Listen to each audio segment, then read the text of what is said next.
চট্টগ্রামের বিপক্ষে শেষ চ্যালেঞ্জ। চতুর্থ দল হিসেবে কি এবারে দ্বিতীয় রাউন্ডে যাইতে পারবে ঢাকা ক্যাপিটালস? ঢাকা ক্যাপিটালসে কি বার্তা আছে তার পেজ থেকে এবং শাকিব খানের তার ভাবনা চিন্তা নিয়েই আজকে কথাবার্তা হবে যে আগামীকাল তার দল ঢাকা ক্যাপিটালসের বাসা মারার লড়াই এবং ম্যাচ নিয়ে তার পরিকল্পনা সব কিছু নিয়ে আমরা যা ধারণা করতেছি সেটা নিয়ে আপনাদের সামনে বিস্তারিত কথা হবে। তার আগে আপনারা কি এই ভিডিওটা সম্পূর্ণ দেখবেন, সবার মাঝে ছড়িয়ে দেবেন যে আগামীকাল চট্টগ্রামের শেষ চ্যালেঞ্জ, সেই চ্যালেঞ্জটা আমরা কিভাবে উতরাতে পারবো সেটা নিয়ে আপনাদের কথা বলবো। যেহেতু আমাদের মেগাস্টার শাকিব খানে সে বরবাদের শুটিংয়ে এখন ব্যস্ত আছে মুম্বাইতে, তার জন্য সে মাঠে যেয়ে খেলা দেখতে পারতেছে না। যদি বাংলাদেশে থাকতো এখন যে ইম্পর্টেন্ট ম্যাচগুলো মাঠে শিওর যাইতো শাকিব খান মেগাস্টার, আমাদের আইকনিক মেগাস্টার। আমরা বকবক না করে ঢাকা ক্যাপিটালস তারা কি বার্তা দিয়েছে তার পেজ থেকে, সেখান থেকে আমরা কিছু কথা নিয়ে আপনাদের সাথে আলোচনা করব যে আগামীকাল চট্টগ্রামের বিপক্ষে কি হতে পারে সেটা নিয়ে আসছে। ওনারা কি বলছে সেটা একটু পড়ে শোনাই। যে চট্টগ্রামে শেষ চ্যালেঞ্জ, চট্টগ্রামের সাথে শেষ চ্যালেঞ্জ চট্টগ্রামে। আগামীকাল চিটাগাং কিংসের বিপক্ষে আমাদের ম্যাচ। আগামীকাল চিটাগাংয়ের বিপক্ষে আগামীকাল ম্যাচ ঢাকা ক্যাপিটালসের। লক্ষ্য একটাই, জয় দিয়ে চট্টগ্রাম পর্ব শেষ করা। মানে চিটাগাংয়ের বিপক্ষে আগামীকাল খেলা, তার সাথে সাথে লক্ষ্য একটাই, জয় দিয়ে চট্টগ্রাম পর্ব শেষ করা। মানে এই ঢাকার লাস্ট ম্যাচ হয়েছে চট্টগ্রামে, ওইটাই লাস্ট ম্যাচ। তারপর আবার বাড়িতে চলে আসবে, তার ঢাকা তার হোম ভেন্যুতে চলে আসবে। ঢাকা ক্যাপিটালস এবং চট্টগ্রামের ম্যাচ হয়েছে আগামীকাল 22 তারিখ 1:30 আপনারা এই ম্যাচটা দেখতে পারবেন। কতটা এক্সাইটেড সেটা তো জানাবেন।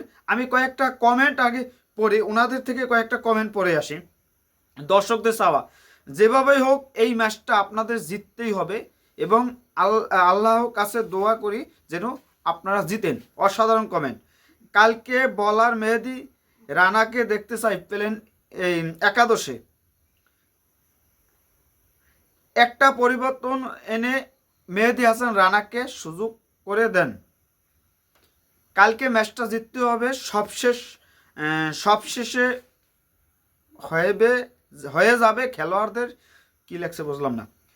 রান করতে হবে 190 আর বলার লাগবে আগুন, তাহলেই ঢাকা ক্যাপিটালস জিতবে। আমি ঢাকা প্লেয়ারদের বলতে চাই আপনারা মন বল হারাবেন না, মন বল হারাবে ম্যাচ হেরে যাবেন। লক্ষ্য একটাই থাকতে হবে, আমাদের ম্যাচ জিততে হবে। আমরা আরেকজন একটা কমেন্ট করছে যে 200 ব্যাটিং করলে 230 রান টার্গেট দিতে হবে চট্টগ্রামের বিপক্ষে। না উনি খারাপ করে না, ঢাকার যে বোলিং সেই তুলনায় 230 রান ঢাকারও সমস্যা না করতে, কিন্তু কালকে ব্যাটিং বাড়ানো লাগবে। আগামীকাল ঢাকা ক্যাপিটালসকে সাপোর্ট করতে জন্য মাঠে উপস্থিত থাকবে ইনশাল্লাহ। রাকিবুল নামে একজন টিকিট কেটেছে, এই যে টিকিট কেটেছে। যাই হোক, আমরা এই কথা আমরা এখন না বলে কমেন্ট ভালোই পড়লাম, তাদের আশা আকাঙ্ক্ষা সব কিছু তার ঢাকা ক্যাপিটালস নিয়ে তারা অনেকেই কমেন্ট করছে, লক্ষ লক্ষ কমেন্ট শাকিব খানের নিয়ে করবে, সেটাই স্বাভাবিক। কিন্তু আমাদের মূল হয়েছে যে ঢাকা ক্যাপিটালসের এই জয়টা আমাদের ইম্পর্টেন্ট। এই জয় যদি না হয় তাহলে বিপিএল এর রং হারাবে, ঢাকা ক্যাপিটালস বাদ পড়ে লাইন হয়ে যাবে। মানে বিভিন্ন দিক থেকে চারোদিক থেকে বাধা, এই বাধা কাটিয়ে যে ক্যাম্বাই কি আগাবে সেটা আমাদের দেখার বিষয়। লিটন কুমার দাস আগামীকালও 3টা ইনিংস পরপর ভালো খেলার পরও আগামীকালও আপনার কাছ থেকে একটা ভালো ইনিংস চাই। সবচাইতে তানজিদ তামিমের একটা 100 চাই আগামীকাল। আর সাব্বিরও ঘুরে দাঁড়াইতে হবে। আর আমাদের লর্ড মোসাদ্দেক সে কি করে নিজেও জানে না, বলে ব্যাটিংয়ে কী যে করে ওই জানি না, ওই নিয়ে কী করবো যে কইতেই না। ওই নিয়ে আমরা প্রত্যাশা অনেক কিছু করছি কিন্তু ওই লোকে কাজ করতে পারতেছে না। ভুয়া বললে কি না কাজ করে, কিন্তু এটা করা যাবে না, ভুয়া বলা যাবে না। আমাদের প্রত্যাশা পূরণ করতে হবে। ঢাকা ক্যাপিটালসের কালকে বিপক্ষে যারা চট্টগ্রাম আছে আর ওখানে যে একটা নর্তকী আছে ইয়াসা সাগর, খালি এইরম হরতেই থাকে। ও যা করুক আর না করুক ওগুলো আমাদের মাথায় নেওয়া সময় টাইম কিছুই নাই।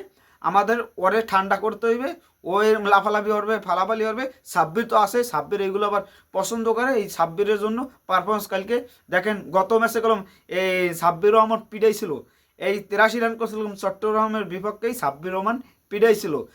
সাব্বির আর সাব্বির খেলা হবে, সাব্বিরের জন্য এইটা লিখে দিলাম, সাব্বিরের জন্য ইয়াশা সাগর, এটা নিয়ে কালকে একটা কন্টেন্ট হইবে শিওর। দেখা যাক কিসে কি হয়।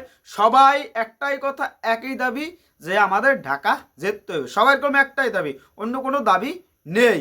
আমাদের একটাই দাবি যে আগামীকাল যে কোনো বিনিময়, সেটা আমাদের ব্যাটিং করলেও 200-র উপরে রান করতে হবে, আর বোলিং করলে 150-এর ভিতরে আটকাইতে হবে। এইটাই ঢাকার ব্যাটিং লাইন শর্ট, ছয়টা ব্যাটিং লিয়ে খেলতে নামে, এই অবস্থা। তার ভিতরে লট আছে অনেক কটা, লট আছে, লটগুলো দিয়ে কী হবে জানি না, তারপরও আশা করতে পারি যে আগামীকাল কিছু একটা হবে। এটা আমরা আশা প্রত্যাশা নিয়ে আমরা আগামীকাল কয়টা চেঞ্জ হয়, মেহেদী হাসান রানাকে একাদশে চাই, আর না একটা ব্যাটিং বাড়ানো হোক, ঢাকা টিমে একটা ব্যাটিং বাড়াইলে আমার মনে হয় যে ভালো হয়। এখন দেখা যাক কৃষি কী হয়। আমি চাই একটা ব্যাটিং বাড়াওক, আপনারা কী চান কমেন্টে জানান। আর একাদশ তো আপনারা জানেনই, একটা চেঞ্জ হইতে পারে বা দুইটাও চেঞ্জ হইতে পারে, সেটা সময়ের অপেক্ষা বলতে পারবো। সবাই ভালো থাকবেন। আগামীকাল ম্যাচ দেওয়ার জন্য কতটা এক্সাইটেড সেটা কমেন্টে জানান। আর মেগাস্টার শাকিব খানের সে রোমান্টিক মুডে আছে, তার ইন্ডিয়াতে বরবাদের শুটিং চলতেছে, সেখানে রোমান্টিক এদিকে নিয়ে রোমান্টিক দৃশ্য মিশ্র করে উড়িয়ে লাইতেছে সব। মানে কি বলবো, তার নিয়ে আর কিছু বলার নাই। সে যে জায়গা যায় সে জায়গায় রাজপথ কাঁপে, কিন্তু বিপিএলে সেই তুলনায় পারফরমেন্স করতে পারলো না ঢাকা ক্যাপিটালস। আশা করি তারপরও ভালো কিছু হবে আগামীকাল, আগামী ম্যাচে আমরা অনেক প্রত্যাশা। কমেন্টে জানান আমার কথার সাথে একমত, ঢাকা কি জিততে পারবে, দ্বিতীয় রাউন্ডে যাইতে হবে, সেটা আপনারা কমেন্টে জানান।